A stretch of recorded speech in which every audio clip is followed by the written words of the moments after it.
how to blog articles. Those are some of the ways in terms of when I go to speak, I get people on my list as well, because what they will get is a blog broadcast, and that's automated as well. So every time I blog, on my blog, it goes out to people who are on my list. Or every time I do a podcast, I do a weekly podcast show, it goes out to them as well. So one of the things on this particular list, it talks about things that you need to create and how to get traffic. Because if you have a website and it's not getting traffic, it's not doing any good. One of the simplest ways to get traffic is to make sure your email signature has your website in it. How many people have that? That is some of the simplest ways. And I have 5 minutes, okay. That is one of the simplest ways because you're emailing all the time. You're sending messages back, you're sending messages out. On your email signature, put your name and put your email. And also you can maybe do your Facebook things, but the main thing is like, don't send people to Facebook, don't send your traffic there. Send your traffic to your website. So it should be on everything. It should be on napkins, okay? It should be on everything. You want traffic. The young lady who had the restaurant, she says, I can't, people don't know I'm here. Well, she's got this website and nobody knows it. She spent money on it and forgot it. She's like, oh, I put up a real fancy brochure online, but you've got to drive traffic to it all the time. So let's go down to a quick, build a content hub. The first thing you need to do is build a blog site or a website. This is your home. Make it if you can. If it's your business name, that's fine, but also buy yourname.com and forward yourname.com to the business if that's going to be your primary business. Be consistent with good, valuable, updated information on a regular basis, once a week. 3 times a week will be better because Google loves, the more frequent you are, Google will love that. And then this is the most important piece of your social network toolbox is your blog site. Twitter is a microblog. I see people tweeting and they say, I can't get any, I have like 17,000 people following me on Twitter. I can't get anybody to follow me on Twitter. Why can't anybody follow me on Twitter? And I said, well, what is Twitter?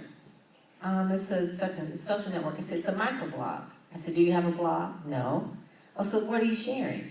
You need to share a microblog. Really, it was created so that it can share from your blog. I get more traffic going to my blog from Twitter because basically I'm doing a few characters and then I'm putting a link and it goes back. And that actually comes from Aweber from the email.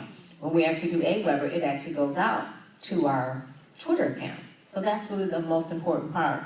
And this is the inbound marketing. So let's go down. So what are the blog options? It's like this woman comes in here talking about search and Google and all of that. There are different blog options. The one that's preferred, that's really the industry right now, is WordPress.org. There is a WordPress.com, that's a free one. So if you're trying to do business and you got a free website, what does that say? Well, how are you going to have a free website and you're going to ask me for money? Right? So that's not a good thing. And then also, too, it would be like PamPerry.wordpress.com. How are you going to say that on the radio if you ever go on the air? Right? It's such and such.wordpress.com. When you do a WordPress.org, you host it yourself by using Bluehost or HostGator. If you download the free report, you don't even have to opt in for it. On my website, PamPerryPR.com, you actually get a video on how to set up your own hosting. All right? It's HostGator or Bluehost. We use HostGator. And it's a free report. It's for SEO websites, which is basically a blog, but we call it SEO websites. There are other types of blogs, Blogspot, Tumblr, Typepad, and Posters. Those are all .com. From my iPhone, I actually have the Tumblr and the Posters and the Blogspot. So what Shakini's doing right now, she's doing a video. I can actually take the video and actually put it on Tumblr, Posters, or Blogspot. Those actually then go into Facebook and Twitter. All right, I don't use those as my main blog for content. I use them like as mobile on the go. So if you want to do commerce, you do the WordPress.org.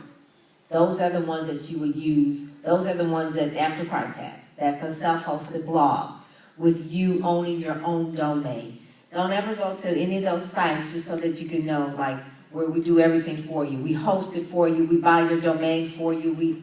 It's a mess. You need to own it. It's your real estate. It's like someone saying, I'll buy your social security number for you, and I'll rent it to you. All right, it's yours. You have to own it. If you can't be the creator, be an aggregator, meaning that you don't really have to come up with fresh content all the time. Whatever your topic is, if it's restaurant, you can actually go set up an account and store, fire, amplify, and actually put in that keyword, and it'll pull from the internet all those different types of things, and you can put the story together yourself.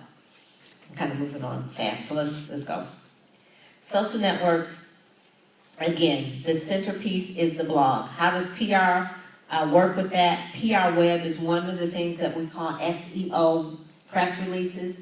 Again, all of those are to get backlinks back to this site, which captures the email address. So if we're doing video, it should go back to the blog.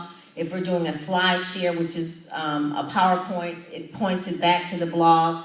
PR web points it back to the blog, Twitter, all of those, and that's to capture the name, capture the email address, continue to market to them till you actually turn them or convert them into customers.